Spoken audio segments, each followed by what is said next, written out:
Yeah, if you're looking to become influential in any industry or any sector or around any particular message, it takes effort. I wouldn't just rely on LinkedIn as a channel, but I think in B2B it can be a very powerful channel. If you want to become influential, you've got to have a platform. So what are the 3 key messages, and 3 is a good number, that you want to communicate? Or what are the 3 topics that you want to own? Is it cloud computing and customer service, or whatever it may be? Once you've identified those, you need to understand what the landscape looks like. So who is driving conversation around those topics?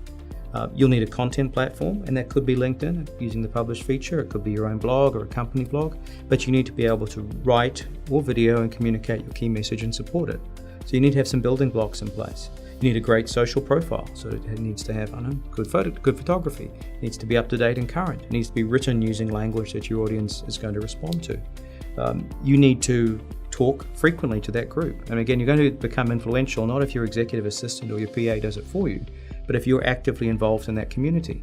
So it's not just pushing stuff out there and hoping someone reads it. It's what can you do as an executive to help communicate that message? Do you update it on Twitter? Do you use Facebook if it's appropriate? Are you engaged in other conversations with people of influence?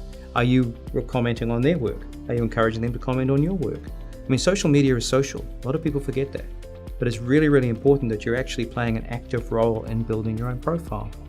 Also, focus on a few messages. Too many people start out and try to be everywhere, and they're not. Google's going to punish you if you're everywhere.